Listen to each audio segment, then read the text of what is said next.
అందరికీ నమస్తే అండి. నా పేరు అనిల్ కేతా. జనగలం ప్రేక్షకులకు స్వాగతం.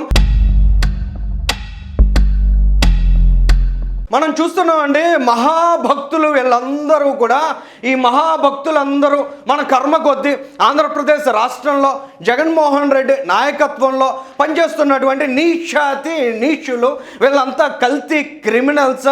వీళ్ళని వీలైనంత త్వరగా కూటమి ప్రభుత్వం బొక్కలో వేయాల్సినటువంటి అవసరం ఉంది. కానీ ఆంధ్రప్రదేశ్ రాష్ట్రంలో వీళ్ళు సృష్టించే రాజకీయ అలజడి అవసరమా అనే క్వశ్చన్ మార్కుతో వీళ్ళని బొక్కలో వేయకుండా ఇంకా తాత్సారం చేస్తున్నారేమో అనిపిస్తుంది. జగన్మోహన్ రెడ్డి గారు నేర్పించిన దిక్కుమాలిన భాష కదా, అందరినీ బొక్కలో వేస్తారు 2 నెలల్లో అని. మరి 2 ఏళ్ళు అవుతున్నా కూడా ఇన్ని పాపాలు చేసిన జగన్మోహన్ రెడ్డిని ఎప్పుడు బొక్కలో వేస్తారని ఖచ్చితంగా ఆంధ్ర రాష్ట్ర ప్రజానీకం అంతా నిలదీస్తారండి. ఎందుకంటే ఇటువంటి దుర్మార్గులకి 2019లో ఆంధ్రప్రదేశ్ రాష్ట్రం, ముఖ్యంగా హిందువులు ఏరి కోరి పాపాల పుట్టను నెత్తి మీద పెట్టుకున్నట్లు వీళ్ళకి అధికారాన్ని అప్పచెప్పారు. హిందువుల మీద, హిందూ ధర్మం మీద, హిందూ దేవాలయాల మీద వీళ్ళు చేసిన దౌర్జన్యాలు, దాష్టికాలు, అరాచకాలు, అన్యాయాలు అన్నీ ఇన్ని కావనే చెప్పాలండి. చివరికి పరమ పవిత్ర పుణ్యక్షేత్రమైనటువంటి తిరుమల మీద కూడా వీళ్ళు కన్నేశారంటే ఇటువంటి నీచుల్ని ఏం చేయాలండి? ఇటువంటి కల్తీ మాయగాళ్ళని ఏం చేయాలి? ఇటువంటి వాళ్ళని జైల్లో పెట్టినా కూడా వీళ్ళ పాపాలని నిజంగా మనం కడగలేమండి. అంతటి దుర్మార్గులు వీళ్ళు. ఇవాళ సిట్ నివేదిక చాలా స్పష్టంగా వీళ్ళు చేసినటువంటి దుర్మార్గాలన్నీ బయట పెట్టిన తర్వాత కూడా జంతువుల కొవ్వు కలవలేదట అని ఓ ప్రచారాన్ని చేసుకుని ఆ ఉచ్చు నుంచి బయటపడే ప్రయత్నం చేస్తున్నారండి. జనాన్ని అందరినీ కూడా నమ్మబలికేటువంటి ప్రయత్నం చేస్తున్నారు. ఇవాళకి కూడా వీళ్ళ ట్రాప్లో ఎవరైనా పడినట్లయితే నిజంగా ఆంధ్రప్రదేశ్ రాష్ట్రంలో హిందువుల్ని భవిష్యత్తులో ఎవ్వరూ కాపాడలేరని చెప్పాలి. వీళ్ళు చెప్పిన దానికల్లా తానా దందానా అనుకుంటూ కూడా తలాడించాలి. ఇప్పుడు ఇవాళ గొర్రెల మందలాగా, మేకల మందలాగా వీళ్ళందరూ తలాడిస్తూ ఉంటారు కదా, అలా ఆంధ్ర రాష్ట్ర ప్రజానీకం అంతా కూడా అదే గొర్రెల మందలాగా తలాడించాల్సినటువంటి సిచ్యుయేషన్ దాపురిస్తుంది. ఇవాళ జగన్మోహన్ రెడ్డి, ఆయన సాక్షి మీడియా, ఆయన పేటీఎం మీడియా, ఆయన వైఎస్ఆర్సీపీ సోషల్ మీడియా, ఆయన భజన బృందం వీళ్ళంతా చెబుతోంది ఏంటంటే జంతువుల కొవ్వు కలవలేదట. కల్తీ జరిగిందనేది వాస్తవమా కాదా? సిట్ నివేదిక చాలా స్పష్టంగా చెప్పిందా లేదా? 2019-2024 మధ్య ఎన్ని లక్షల కేజీల కల్తీ నెయ్యి సరఫరా అయింది? అసలు అటువంటి కల్తీ నెయ్యి సరఫరా కావడానికి కారణాలేంటి? ఆ రోజుల్లో టీటీడీ బోర్డు ద్వారా జగన్మోహన్ రెడ్డి ఎలాంటి నిర్ణయాలు చేయించాడు? అక్కడ ఉండేటువంటి పకడ్బందీ మెకానిజంని ఎలా నిర్వీర్యం చేశాడు జగన్మోహన్ రెడ్డి?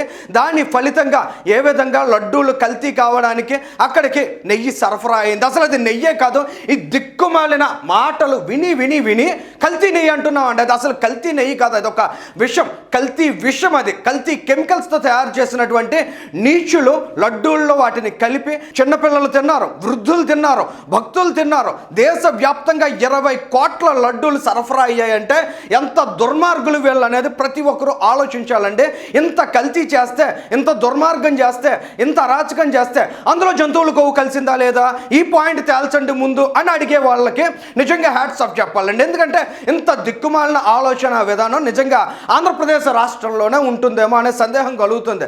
బయట నుంచి చూసే వాళ్ళందరూ కూడా రోత పుడుతుంది వాళ్ళ ఆంధ్ర రాష్ట్ర రాజకీయాన్ని చూస్తే. ఇటువంటి దిక్కుమాలిన పార్టీని, నాయకుల్ని సపోర్ట్ చేసేటువంటి ప్రజలు నిజంగా ఆంధ్రప్రదేశ్ రాష్ట్రంలో ఉన్నారా అని ఇతర రాష్ట్రాల్లో ఉన్నటువంటి హిందువులంతా బాధపడుతున్నారు. ఎందుకంటే వారు కూడా తిరుమల వచ్చారు, వారు కూడా కల్తీ నెయ్యితో తయారు చేసినటువంటి లడ్డూలు తిన్నారు. స్వామి మీద భక్తి శ్రద్ధలతో వాళ్ళు స్వీకరించినటువంటి ప్రసాదాలు కల్తీమయమయ్యాయి, కెమికల్స్తో తయారు చేశారనేటువంటి విషయం తెలిసిన తర్వాత వాళ్ళంతా బాధపడుతున్నారు. కానీ ఈ రాష్ట్రంలో ఇటువంటి అరాచక ముఠాకి సపోర్ట్ చేసే వాళ్ళకి మాత్రం క్షేమ కుట్టినట్టు కూడా లేదండి. మరి ఇవాళ ఆంధ్రప్రదేశ్ రాష్ట్ర ప్రజానీకం ఖచ్చితంగా ఓపెన్ ఐస్తో ఆలోచించాలండి.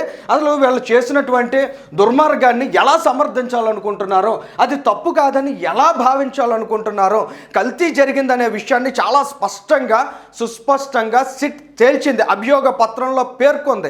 ఎప్పటి నుంచి ఎప్పుడు వరకు జరిగింది అనేది కూడా చాలా క్లియర్గా, క్లారిటీగా కళ్ళకు గట్టినట్లు వాళ్ళు అక్కడ నివేదికలో పేర్కొంటే జంతువుల కొవ్వు కలిసిందా కలవలేదా? జంతువుల కొవ్వు కలుస్తుంది. కలవకుండా ఎలా తయారు చేస్తారో, లీటర్ పాలు కూడా సేకరించకుండా, అసలు ఏమాత్రం నెయ్యి తయారు చేసేటువంటి అనుభవం లేకుండా అటువంటి వారికి నెయ్యి సరఫరాకి సంబంధించినటువంటి కాంట్రాక్ట్స్ అప్పచెప్పిన తర్వాత వాళ్ళు కెమికల్స్తో కాకుండా ఇంక దేంతో తయారు చేస్తారో, ఇవాళ కల్తీ నెయ్యి అంటే అందులో అందులో ఆవు పాలు లేవు లేదా గేదె పాలు లేవు, మరి ఇంకేముంటాయండి? అమృతం పోసి అన్న తయారు చేస్తారా?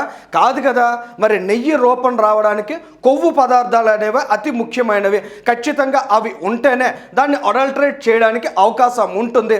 అప్పుడు మాత్రమే దాన్ని అడల్టరేషన్ అంటాం. మరి ఈ మాత్రం ఆలోచన లేకుండా ఇటువంటి వ్యక్తులు చెప్పేటువంటి మాటలు జగన్మోహన్ రెడ్డి ఎంత కించపరిచినా, ఎంత అవహేళన చేసినా, ఎంత పూచిక పుల్లలాగా హిందువుల యొక్క మనోభావాలను తీసి పాడేసినా, ఇదేం సెక్యులరిజం, ఇదేం దేశం, ఇదేం డెమోక్రసీ, ఇదేం కంట్రీ, అసలు ఇలాంటి చోట మేము ఎలా ఉంటున్నాం, ఇదెక్కడ హిందూయిజం, ఇదెక్కడ దిక్కుమాలిన హిందూ మతం అనే మాటలు మొహం మీద చీ కొట్టి ఊసినా కూడా సిగ్గు రానటువంటి వ్యక్తులు ఉన్నారండి. అటువంటి వారందరూ కూడా ఆలోచన చేయాలి.